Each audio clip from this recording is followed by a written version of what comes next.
When I first heard of Viktor Frankl's new book saying yes to life in spite of everything, I knew I had to read it. Drawn from his lectures after he was released from 3 years in Nazi concentration camps, it shares his theories on how and why to continue living in the face of unimaginable challenges. Frankl survived some of the most horrific things any human can experience.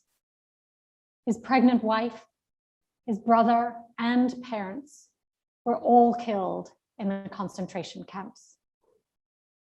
He had to subsist on 1 bowl of soup a day for years, while doing hard labor and not knowing if each day was going to be his last.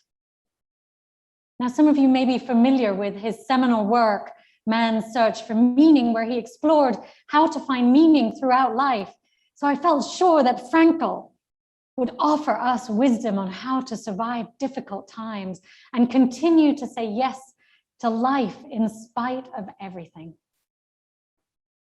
This week are the Jewish High Holy Days, which I also think makes it an especially poignant time to honor this great Jewish psychiatrist, teacher, and philosopher. The topic also seemed especially important right now in light of how challenging life is for so many of us. Not only have many of you endured your own suffering from illnesses, death of loved ones, job loss, to financial hardship, relationship struggles, and so much more, but our world is careening ever more quickly towards climate disaster, with fires, hurricanes, and floods and earthquakes commonplace now. And simultaneously, we battle autocracies, disinformation, division from our neighbors, and wars, as well as economic and racial injustice. Not to mention a 1.5-year ongoing pandemic with no end in sight. Things are tough in our world right now. And I hate to say it, but I'm not sure they're likely to get easier anytime soon. So I felt it was really important for us to explore ways of coping with all this. A more resilient, courageous way that might strengthen us to endure ongoing challenges.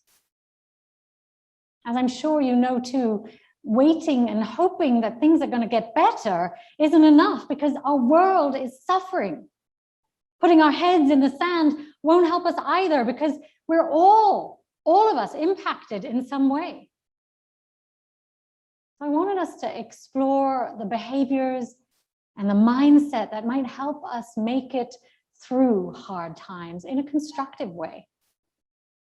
How do we maintain optimism, courage, and the ability to say yes to life, even when some of us might just feel like crawling under the blankets and waiting for it all to be over or get better again? Viktor Frankl faced the worst and somehow managed to retain a sense that life is worth living. He found that even in the hardest times, life has meaning and value. Frankl tells a story about a famous judge in Austria who had to have one of his legs amputated due to arteriosclerosis. Now, the judge survived the surgery well, but when it came time to try to walk again, he collapsed in tears and he declared that his life was no longer worth living. Frankl, his psychiatrist, asked him, "Tell me, Your Honor, do you intend to pursue a successful career as a short or long-term runner, long-distance runner? Because then, but only then, would I be able to understand your despair and your previous statement. Because then you would have played your last card. For then you living on would be pointless because you would no longer be able to be capable of being a short or long distance runner. But beyond that, for a man like you who has led his whole life in a meaningful way, who has been effective and made a name for himself in the professional world. For such a man, should the whole of life has lost its meaning just because he has lost a leg? Frankl said, the man immediately understood what I meant, and a smile broke out across his tear-stained face. Debilitating illness, Frankl concludes, doesn't necessitate the loss of meaning in life. Every crisis contains an opportunity, he insists. In fact, our hardest times often give us renewed purpose in life. They show us an opportunity to rise above all the mundanities with which we distract ourselves and make us find our real reason for being on this planet. Frankl tells another story of a young woman he met in a concentration camp. He'd known her before, and when he saw her again in the camp, she was in terrible condition and gravely ill. And a few days before her death, she said, I am grateful to fate for bringing me here. In my earlier bourgeois life, I aspired to be cultured, but somehow I wasn't very serious about it. But now, I'm happy, despite everything. Now everything has become serious, and I must prove myself. Frankl said he found her more cheerful in that moment than she'd ever been in life. She felt her life, her every moment had meaning, despite the horrific circumstances she was facing. Friedrich Nietzsche said, whoever has a why to live can bear almost any how. So no matter what's going on around us or in our lives, having a clear sense of why we are here, of our unique purpose, seems to help us make it through. Frankl writes that all our lives are ultimately unsuccessful to the extent that we understand success as only being external success. However, he says inner success, the inner fulfillment of life's meaning, is something that, if at all, has been achieved once and for always. He reminds us that every life has meaning, whether we can see that from the outside or not. Every life, no matter how mundane or whether someone is mentally or physically ill or doesn't seem to be enjoying their life, every life, he insists, has value. His years of rounds in mental institutions had shown him that no matter what we may perceive about someone from the outside, what's going on within may be deeply purposeful. Frankl also explains that when he was in Dachau and Auschwitz, waiting for some future hope of liberation wasn't necessarily helpful. Both he and a colleague of his who believed they would be liberated by a certain date got really sick around that date when it didn't happen. And then his colleague died shortly thereafter. So telling people that conditions will improve by a certain time offers hope, but dashes that hope when that doesn't come true. And often that can lead to even greater despair and illness. And that makes me think about our attempts to say that life will get back to normal from this pandemic by a certain date, how we try to open our sanctuary by a certain date. The more we put out dates for normality to resume, the more depressed we might feel when COVID doesn't follow our hoped for timeline. And it definitely reminds us to stay in the now, not to plan too far ahead, and to be with what is right now, this week, this day, this moment. Indeed, what Frankl suggests might be most helpful is visualizing our desired future. Frankl spent some of his time while he was in the camps imagining himself giving lectures to people in Vienna after the war about his experiences. He had a rich imaginative life about that experience. And this book and those lectures, this is what they are, written down. He came to live that experience. And what kept Frankl going in the direst of circumstances was his fervent desire to teach people that we can say yes to life in spite of everything. His why was helping others find meaning and purpose in life. So after being released from 3 years in concentration camps, Frankl wrote, "Life is so infinitely meaningful that even in suffering and even in failure, there still has to be meaning." This is what kept him going and helped him survive. To say yes to life, said Frankl, is not only meaningful under all circumstances, because life itself is, but it is also possible under all circumstances. People can still, despite hardship and death, despite suffering from physical or mental illnesses, or under the fate of the concentration camp, they can still, he said, say yes to life in spite of everything. Extraordinary, isn't it? Such courage, such resilience, such optimism in the face of unimaginable suffering. Whew, really gives me hope. And I hope you too. I witnessed similar courage and the embrace of life while working as a hospice chaplain. In their last days or weeks, people weren't afraid to talk about and confront the most important issues of life. What gave their lives meaning? How did they want to be remembered? What was truly important to them as they faced their final days? These are questions that we should all be asking ourselves throughout our lives, not just at the end. If we find our why earlier in life, then we can live lives of value, purpose, and contentment. We can make it through times that are tough with a clear sense of vision and belonging on this earth. The goal in life isn't to find happiness or success. The goal is to uncover your life's meaning and purpose, the why of our lives, and live that.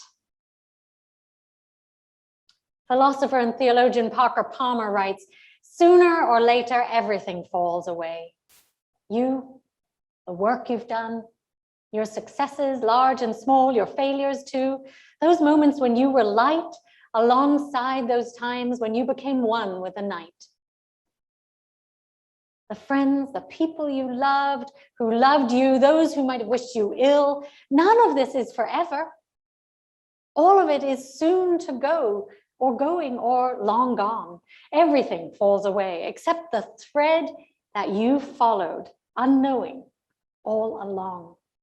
The thread that strings together all that you've been and done, the thread you didn't know you were tracking until toward the end, you see that the thread is what stays as everything else falls away. Follow that thread as far as you can, and you'll find that it doesn't end, but it weaves into the unimaginable vastness of life, this magnificent tapestry, this masterpiece in which we live forever.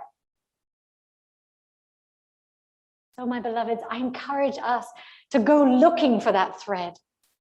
Find your thread that ties you into the magnificent tapestry of life, the thread that is uniquely yours, that runs throughout your life. What is it for you? At your memorial, what will people say made you uniquely you? What contribution, what way of being do you want to be known for? For some, it's achieving something, a legacy of some kind, whether it's writing a book or creating music or art. Or it might be achieving an athletic or physical feat, or creating a successful business, or building a beautiful home or family. For others, meaning comes from making people smile or laugh or feel cared about. For many, meaning comes from service to others, from making the world a little better for someone else. Now, I know many of you find meaning through acts of service on a regular basis. And just this week, I had the blessing of being gifted a lot of fresh food. And knowing that I didn't want it to go to waste, I found an unsheltered couple sitting on a street corner near my home who was so thrilled and surprised to be given a big bag of fresh food. And in that moment, in the midst of what was a difficult week for me, my life felt so much more worthwhile and meaningful. So as we navigate these complex times, I remind you to ask yourself, what feels most important to you? Is it how you make people feel, or what you've achieved or aspired to, or what you've created, or how you touched lives? What is your why? In addition to finding clarity about our purpose, there are other daily ways to help fortify ourselves in the face of hardship. Finding gratitude in each moment, no matter how hard things are, can strengthen and refocus us. As I mentioned, I was having a tough week this week and was struggling to lift my spirits, but remembering the power of gratitude, I purposely chose to focus my attention on the everyday things that I could be grateful for. That the sun had come up another day, that the birds were singing, and that children were laughing and playing in the schoolyard close to my home. I was grateful for the soft blanket on the bed and for my dog's licks and for such meaningful work. And in addition to gratitude, finding moments of awe at this existence can help. Whether it's looking up at the night sky, or it's walking in nature, and we're surrounded by so much beautiful nature, or it's beholding the beauty of a tender flower. Whether it's listening to an amazing piece of music, or dancing, or having an aha moment, taking in the sheer magnificence of life on this earth, breathing in this precious gift of life helps. I invite you to take a deep breath with me and breathe in the preciousness of this day. Berkeley's Greater Good Science Center's expert on awe, Dacher Keltner, suggests that we look for wonder and beauty in the world amidst everything. Make a point of taking 2 minutes a day to find moments of awe and beauty. They're all around us if we remember to look, feel, and listen for them. As the Greek philosopher, the Stoic Epictetus said, "We are not disturbed by what happens to us, but by our thoughts of what happens." So finding a way to refocus our thoughts on what is good, what is beautiful, and what is meaningful in life, away from the difficult things that happen, helps us reframe challenging times. It lifts our spirits and reminds us that there is good amidst suffering. This is why I meditate every day. It's mind training that teaches us to observe our thoughts, our emotions, and our sensations. And when we learn to observe them rather than just be hijacked by our instinctive reactions, we can find more equanimity in hard times. And that awareness grants us conscious choice in how we deal with life and its struggles. Ultimately, there are so many things you can't control, says designer Hanya Curry-Trapper. But turn your awareness to what you can control. There's so much power in recognizing your thoughts, your words, and your actions. That connection will allow you to move purposefully and less chaotically through life.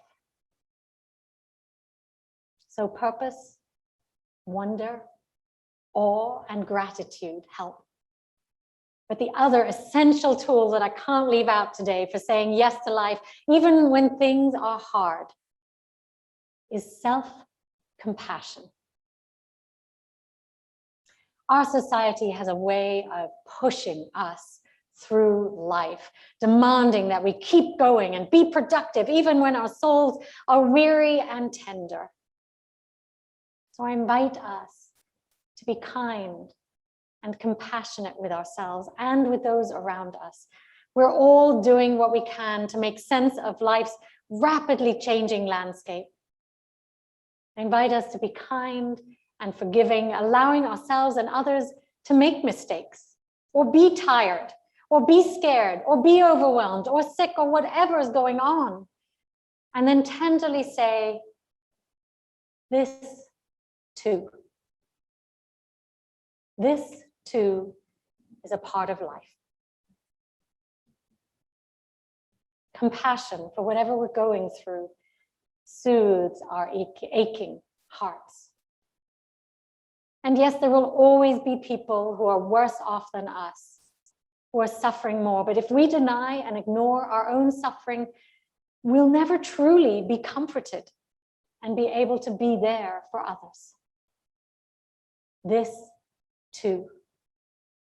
Observing and acknowledging what is with a good dose of compassion is an attitude I highly recommend adopting.